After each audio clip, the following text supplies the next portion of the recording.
자, 그러면 이런 페르시아 전쟁, 페르시아의 3번의 침략을 그리스 군대가 어떻게 막아냈는가 하는 이 이야기를 쓴 헤로도토스는 어떤 삶을 살았는지, 특히 그의 여행을 중심으로 한번 살펴보도록 하겠습니다.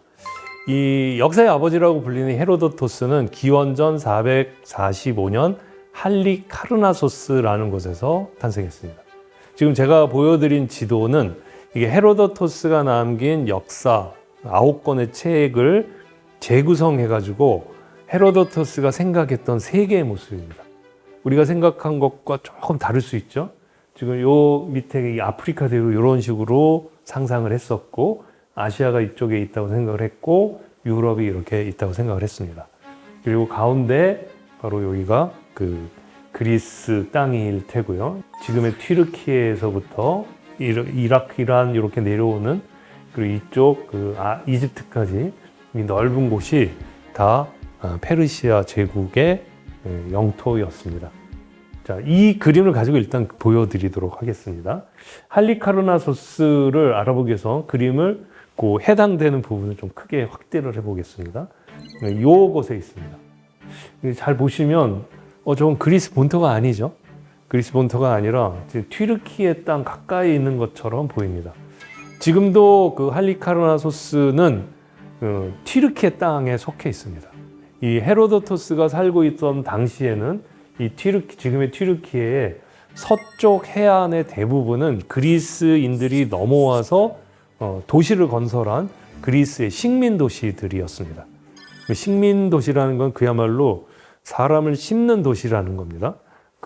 그쪽에 있는 도시를 정복해가지고 우리가 일제시대 식민지 생각하시면은 탄압하고 막 억압하는 건데, 사실은 그 배를 타고 건너와서 비어있는 땅에서 도시를 건설하고 거기에 시민들이 이주해 살아서 식민 도시라는 말을 씁니다.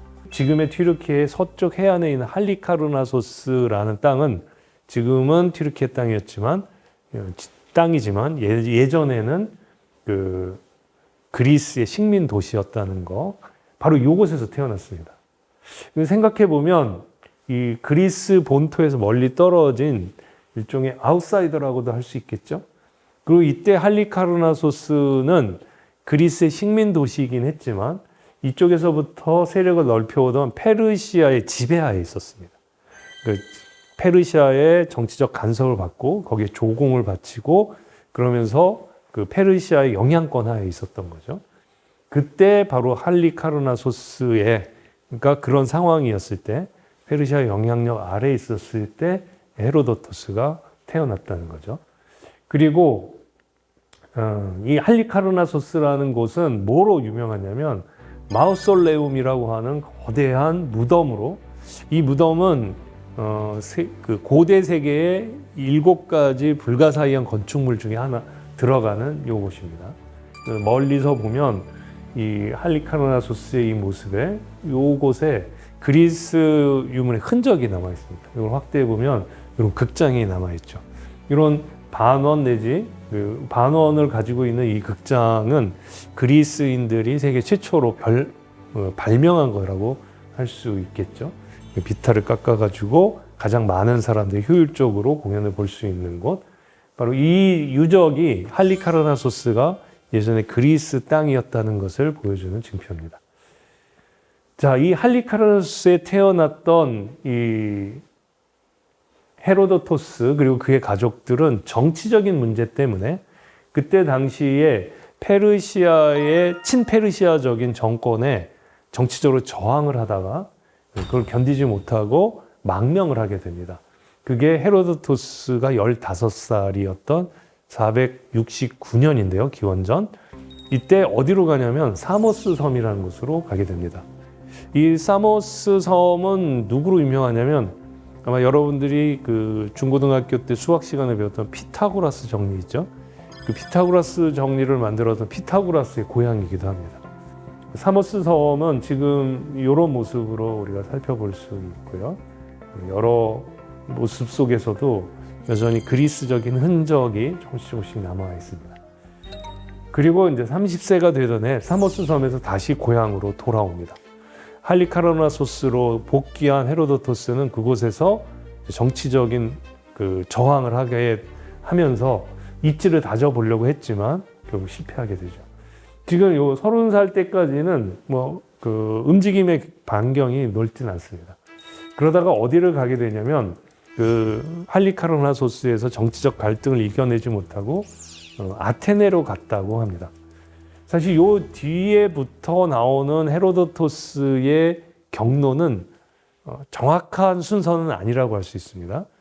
그 앞에 30살까지 할리카르나소스에서 태어나서 사모섬에 갔다가 다시 돌아오는 요 과정은 어느 정도 연도를 추정할 수 있는데 그 이후는 사실 정확한 기록이 남아있지 않기 때문에 그곳에 갔던 연도라든가 그리고 순서라든가 이런 건 다를 수 있다는 걸 명심하고 들어주시기 바랍니다.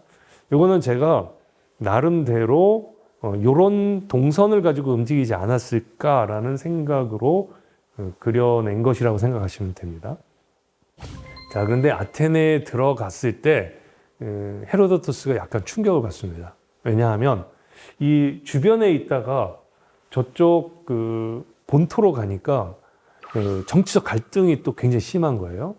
사실 페르시아가 쳐들어올 때는 스파르타랑 아테네가 한마음 한뜻이 돼서 이 페르시아를 물리쳤었는데 페르시아가 물러나고 나니까 이 그리스의 패권을 두고 아테네랑 스파르타랑 서로 갈등을 하는 거예요. 그러면서 그런 모습이 헤로도토스가 너무 안타까웠던 거죠. 그래서 헤로도토스가 굳이 이렇게 많은 곳을 여행을 다니면서 페르시아 전쟁의 역사를 쓰게 된 것은 어쩌면 그리스인들에게 그 서로 힘을 합해가지고 페르시아의 침략을 막아냈던 기억을 떠올리면서 지금 서로 싸우고 있는 이 갈등의 상황을 좀 경고하려고 했던 것이 아닌가 그런 해석을 해볼 수가 있습니다. 자, 어쨌든 아테네에 가서 그렇게 큰 시각을 얻게 되고 그때 갔을 때 아테네의 모습은 바로 이런 모습이라고 볼 수 있습니다.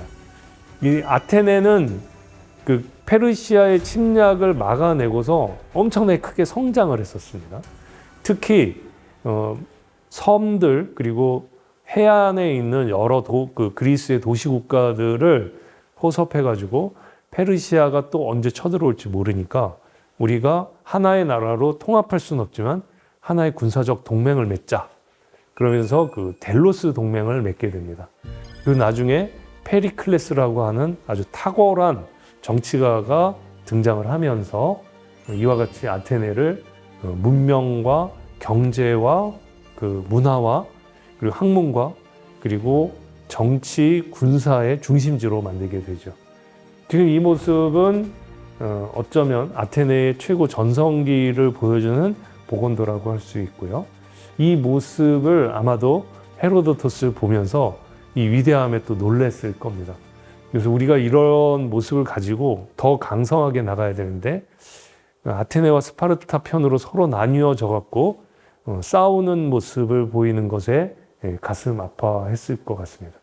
실제로 헤로도토스가 살아있는 동안 아테네와 스파르타는 전쟁을 하게 되죠. 기원전 431년 펠로폰네소스 전쟁을 벌이게 됩니다. 아마 헤로도토스는 그 전쟁이 벌어진 거 보고 굉장히 가슴 아파했을 것 같습니다. 자, 이렇게 아테네에서 많은 것을 보고 난 다음에 이 사람이 어디로 가냐면 이집트로 가게 됩니다. 이집트의 나일강 유역으로 갔겠죠. 그리고 안쪽으로 가서 카이로, 그리고 멤피스, 테베라는 나일강을 따라서 상당히 그 상류 쪽으로 많이 올라갔습니다. 그래서 실제로 그 헤로도토스의 역사의 앞부분, 1권, 2권 이쪽 내용을 보면 이집트의 역사와 이집트의 어떤 풍습, 그리고 이집트인들의 사고방식, 종교, 이런 것들이 굉장히 상세하게 기록되어 있습니다.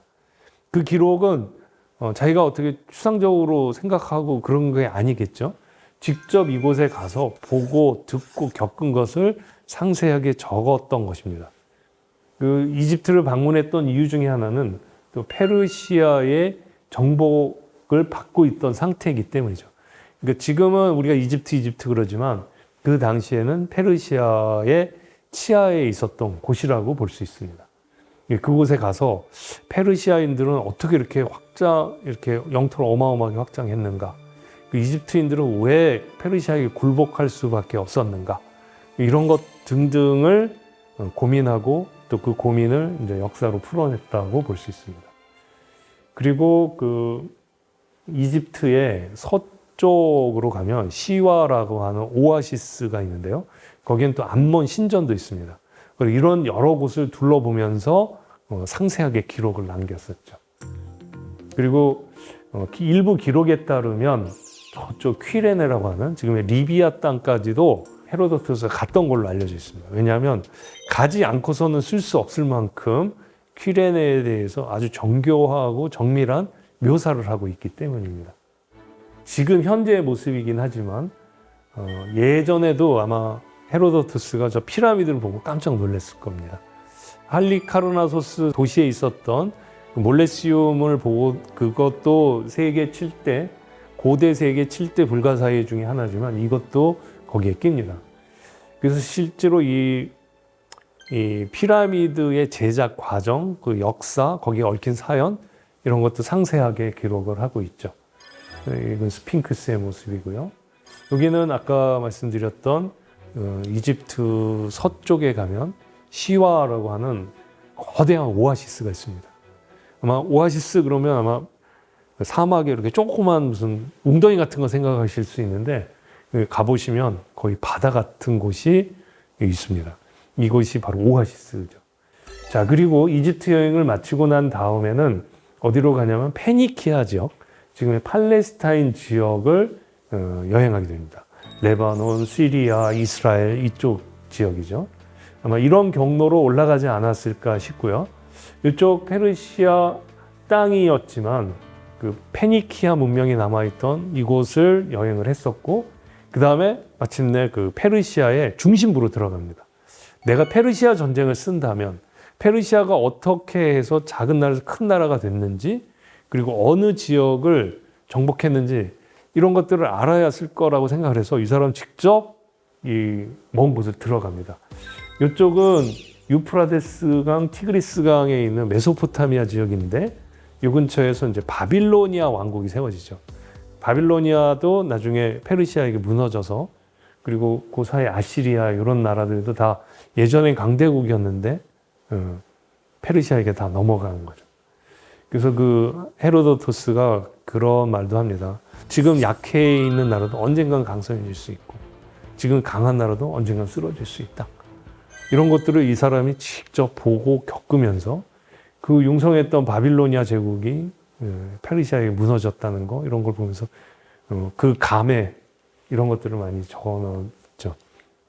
그리고 이쪽은 이제 페르시아 중심부로 들어가는 거라고 할 수 있습니다. 페르시아는 지금의 이란 남동부 쪽에 있죠. 페르세폴리스라고 하는 곳이 그것의 중심지인데 사실 저도 이 페르세폴리스, 페르시아 문명을 답사해보고 싶다 이런 마음이 있는데 우리나라로서는 그 여러 가지 국제 정치적인 문제 때문에 이란 입국이 쉽지 않아서 아직 꿈을 이루고 있지 못합니다. 자, 이렇게 페르시아의 중심지를 여행한 그 헤로도토스는 페르시아 제국이 북진해가지고 얼마나 세력을 넓혔는지 이걸 알아보기 위해서 흑해 주변을 여행하게 됩니다. 이쪽에 있는 콜키스라는 도시, 그리고 이 흑해의 북쪽의 스키티아족들이 기마족인데 엄청난 전사 집단들이었죠. 이들의 행적을 알아보기 위해서 흑해 북쪽까지 갔다고 기록이 남아 있습니다.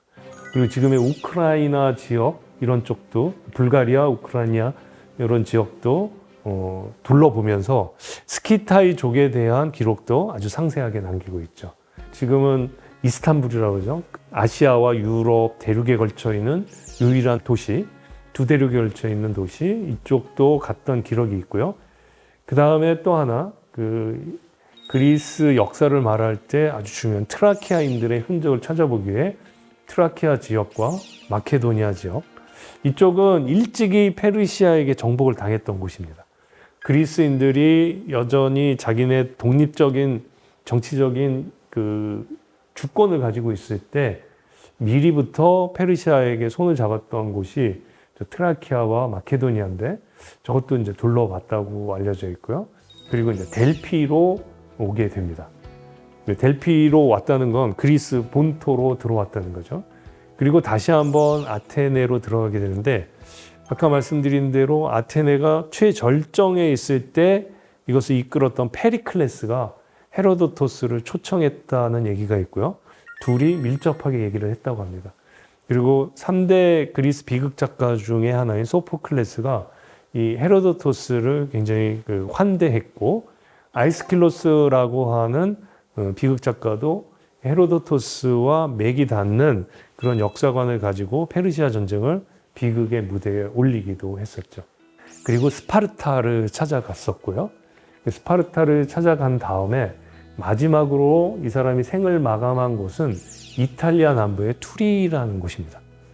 이탈리아 남부면 로마 이런 거 생각하실 수 있는데 헤로도토스 이 당시에는 이탈리아 반도 남쪽은 그리스인들의 식민지였습니다.